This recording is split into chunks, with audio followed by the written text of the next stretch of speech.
Good morning, students. This video is from RSM Vidyashram School for students of class 2nd. Today, we are going to start our chapter number 6 of EVS from term 2 book of class 2nd. So, I will request you to take out page number 126 from this book. Chapter number 6, The Earth and the Universe. हम इस chapter में universe के बारे में और अर्थ के बारे में पढ़ेंगे। अर्थ क्या होता है ये तो हम सबको पता है। अर्थ होता है हमारी जो धरती है, पृथ्वी जिसे हम कहते हैं, वो है हमारी earth. We all live on planet earth. हम सब किस प्लैनेट पे रहते हैं? अर्थ पे रहते हैं। It is our home and we must take care of it. और ये क्या है? अर्थ जो है वो हमारा घर है और हमें इसका ध्यान रखना चाहिए, केयर करनी चाहिए। The shape of the earth is like a ball. जो अर्थ का शेप है वो कैसा है? एक बॉल की तरह है। इट रिवॉल्व्स अराउंड द सन। और जो अर्थ है वो किसके चारों ओर घूमती है? किसके चारों ओर रिवॉल्व करती है? सन की चारों ओर। The earth is made up of land and water. Earth जो है वो किससे बनी हुई है? लैंड और वाटर से। Land covers 1/3 of the surface of the earth. Land जो है वो अर्थ का 1/3 पार्ट कवर करती है, ठीक है। The remaining 2/3 are covered with water. और बाकी का जो अर्थ का पार्ट है, 2/3 पार्ट, वो किसका कवर्ड है? वो वाटर से कवर्ड है। A model of the earth is called a globe.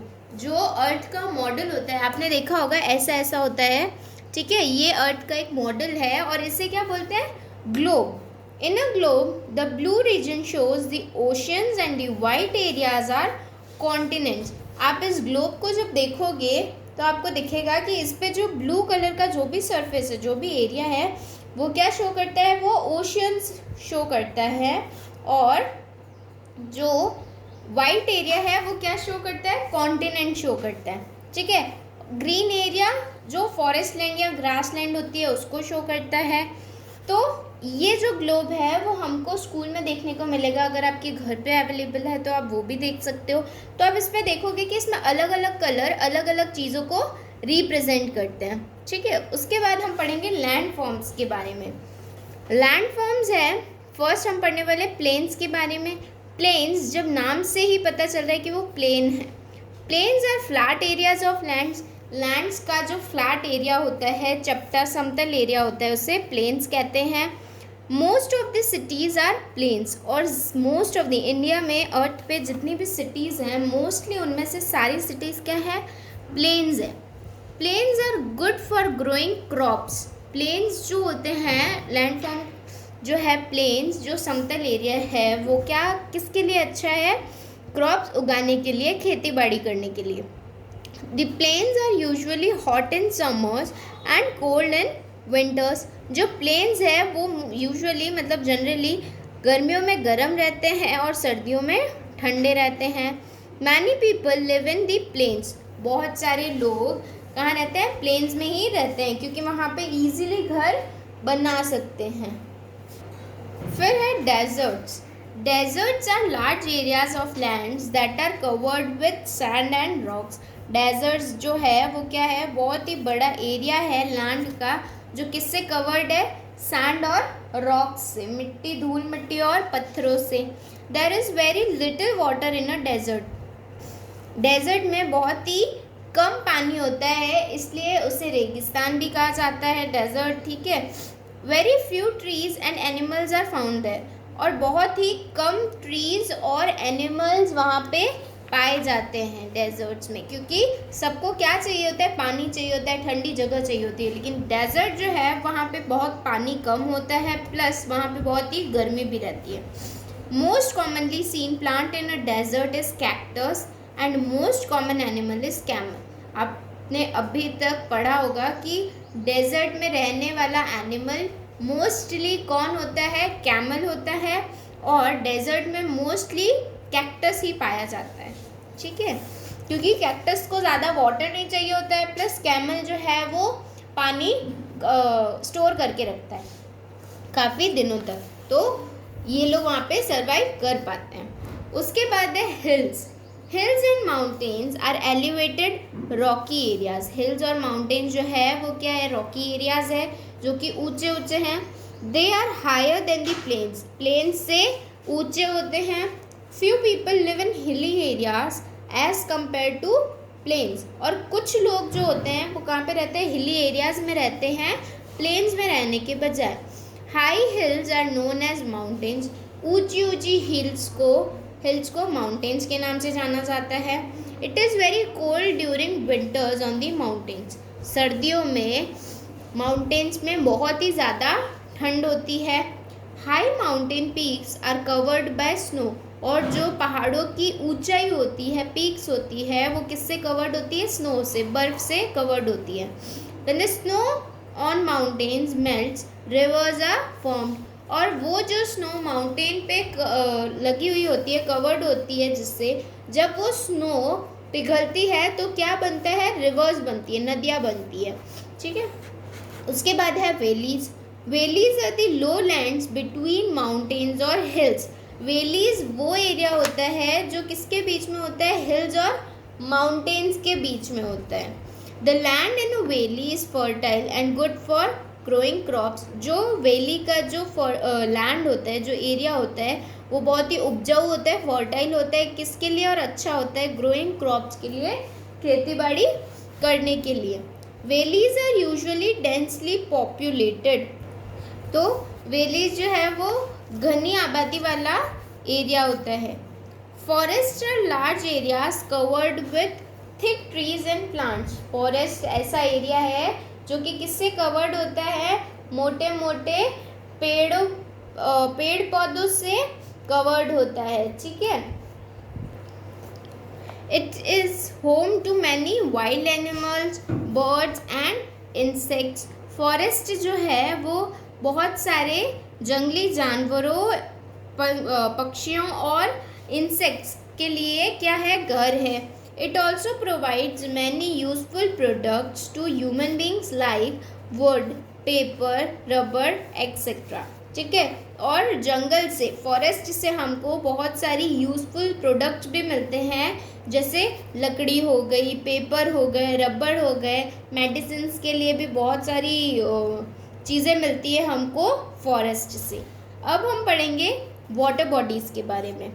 Oceans, seas, rivers and lakes are water bodies. Oceans होते हैं सागर, सीज समुद्र, रिवर्स नदियाँ, लेक्स झील। तो ये सब क्या है, वाटर बॉडीज़ है। ठीक है, क्योंकि इनमें सिर्फ पानी पाया जाता है, तो ये वाटर बॉडीज़ है। And ocean is a very large water body. Ocean जो है वो सबसे लार्ज वाटर बॉडी है। There are 5 main oceans in the world. World में 5 मेन ओशियंस है। A sea is also large water body. Sea जो है, समुद्र जो है, वो भी एक लार्ज वाटर बॉडी है, बड़ी वाटर बॉडी है। Water of seas and oceans is not good for drinking as it is salty. और जो वाटर है किसका, सी का, समुद्र और सागर का, वो अच्छा नहीं है, पीने योग्य नहीं है, क्योंकि वो क्या होता है, सॉल्टी होता है, खारा होता है। इसलिए हम उसका पानी नहीं पी सकते, ना ही ओशंस का और ना ही सी का। ठीक है। इसके बाद में आपको एक क्वेश्चन दे रखा है, नेम द 5 मेन ओशंस। आपको 5 मेन ओशंस के नाम लिखना है। ठीक है। तो हम यहाँ पे इनमें नाम फिल करेंगे। फर्स्ट हम यहाँ पे लिखेंगे पैसिफिक ओशन। ठीक है, फर्स्ट हम लिखेंगे पैसिफिक ओशन। सेकेंड हम लिखेंगे अटलांटिक ओशन। थर्ड हम लिखेंगे आर्कटिक ओशन। फोर्थ है इंडियन ओशन। और फिफ्थ हम लिखेंगे सदर्न ओशन। Southern ocean. ठीक है। उसके बाद है a river is a water body that flows towards the ocean. River वो वाटर बॉडी है जो किसकी तरफ फ्लो करती है, ओशियन की तरफ फ्लो करती है। River Ganga is the biggest river in India. River Ganga जो है वो इंडिया की सबसे बड़ी नदी है। A lake is a water body of fresh water as well as salty water which is surrounded by land. Lake जो है, झील जिसे बोलते हैं हिंदी में, वो एक वाटर बॉडी है फ्रेश वाटर की। वो सॉल्टी वाटर भी हो सकता है, ठीक है, जो किससे सराउंडेड होती है, लैंड से सराउंडेड होती है। Paste the pictures of any 3 reverse of India. आपको यहाँ पे 3 कोई भी इंडिया की रिवर्स की पिक्चर पेस्ट करनी है। अब हमने लैंड फॉर्म्स पढ़ ली, वाटर बॉडीज़ पढ़ ली। अब हम पढ़ेंगे सन के बारे में, यूनिवर्स में जो चीज़ें हैं उनके बारे में। The sun is a big ball of fire. जो सन है वो एक बहुत ही बड़ा बॉल है फायर का, आग का गोला कह सकते हैं। It is bigger than the earth, और वो अर्थ से बड़ा है। वो कौन, सन। इट जो यहाँ पे यूज़ हुआ है वो सन के लिए हुआ है। It looks small because it is very far away from the earth. और ये हमको छोटा क्यों दिखता है, सन हमको छोटा इसलिए दिखता है क्योंकि ये अर्थ से बहुत ही दूर है। The sun gives us heat and light. जो सन है वो हमको क्या देता है, हीट, गर्मास और रोशनी देता है, प्रकाश देता है। The sun rises in the east and sets in the west. जो सन है वो कहाँ से उगता है, कहाँ से राइज होता है, ईस्ट से, पूरब से, और अस्त होता है वेस्ट में, पश्चिम में, ठीक है।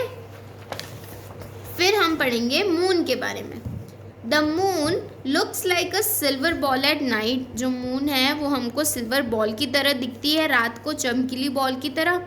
It is much smaller than the sun, also it is smaller than the earth. और ये जो मून है वो सन से भी छोटा है और अर्थ से भी छोटा है। There is no life on the moon.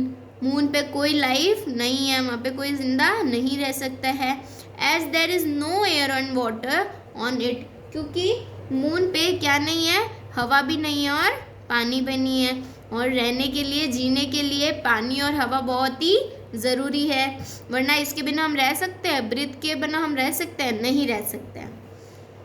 The moon revolves around the earth. जो मून है वो अर्थ के चारों तरफ घूमता है और अर्थ जो है वो सन के चारों तरफ घूमता है। Its shape changes every night. Moon का जो शेप है वो हर रात चेंज होता है, ठीक है। हमको ये तो पता ही है, हम कभी देखते हैं कि फुल मून दिख रहा है, कभी हाफ मून दिख रहा है, कभी क्रेसेंट दिखता है, कभी दिखता भी नहीं है। तो हर रात को जो मून होता है उसका शेप चेंज होता है। The pictures below show the different shapes और फेजेस ऑफ द मून। आपको नीचे यहाँ पे देखो 3 पिक्चर्स दे रखी है जिनमें अलग अलग शेप है मून के। आपको क्या करना है, इनके नेम्स को कंप्लीट करना है। तो फर्स्ट तो है फुल मून, तो हम यहाँ पे फुल मून की स्पेलिंग को कंप्लीट करेंगे। सेकंड है हाफ मून, तो हम यहाँ पे हाफ मून को कंप्लीट करेंगे। और थर्ड है न्यू मून, ठीक है, जो नया नया ही दिख रहा है हमको, अभी वो बनना स्टार्ट हो रहा है, तो इसको बोलते हैं न्यू मून। तो हम यहाँ पे न्यू मून की स्पेलिंग कंप्लीट करेंगे। उसके बाद हम पढ़ेंगे स्टार्स के बारे में। There are many stars twinkling in the night sky. हम रोज़ रात को देखते हैं स्काई में बहुत सारे स्टार्स होते हैं ट्विंकलिंग करते हुए। It is impossible for us to count them. हम उनको काउंट नहीं कर सकते हैं। New stars are being born all the time. नए जो स्टार्स होते हैं वो हमेशा बॉर्न होते रहते हैं। Old stars also die. और जो पुराने स्टार्स होते हैं वो मर भी जाते हैं। The sun is the star nearest to the earth. जो सन है वो एक स्टार है जो किसके पास में है, अर्थ के सबसे पास में है। The stars are bigger than the sun. जो स्टार्स है वो सन से भी बड़े होते हैं, but they look small because they are very far from us. लेकिन वो हमको काफ़ी छोटे दिखते हैं क्योंकि वो हमसे सन से भी ज़्यादा दूर है, ठीक है। तो हमने इस चैप्टर में लैंडफॉर्म्स पढ़ी, वाटर बॉडीज़ पढ़ी, सन, मून और स्टार्स के बारे में पढ़ा। Now we will come to our exercise part. Question number A, fill in the blanks using words given in the box. आपको बॉक्स में वर्ड्स दे रखे हैं, इनको यूज करके आपको ये फिल करना है। A model of the earth is called, model of the earth को क्या कहते हैं? ग्लोब कहते हैं। हमने अभी पढ़ा था ना चैप्टर में, globe. Hills and mountains are elevated rocky areas. Sea water is not good for drinking as it is salty. The sun gives us heat and light. The sun is the star nearest to the earth. Question number B. Take and write the correct answer. First, the shape of the earth is like an ball. Is like a ball. Most of the cities are plains. ज़्यादातर cities जो है वो कैसी है? plains है. There is very little water in desert. desert में पानी की कमी होती है, वहाँ पे बहुत ही कम पानी होता है. The sun rises in the east and sets in the west. The moon revolves around the earth. Moon जो है वो किसके चारों तरफ घूमता है? अर्थ के चारों तरफ। आई होप आपको ये चैप्टर अच्छे से समझ आया हो। आप इस चैप्टर को रिवाइज करिएगा अपने आप से रीड करके, और बुक में ये एक्सरसाइज फिल करिएगा। इसका क्वेश्चन नंबर सी, आपके आंसर द फॉलोइंग क्वेश्चंस, वो मैं आपको PDF भेजूंगी। Thank you.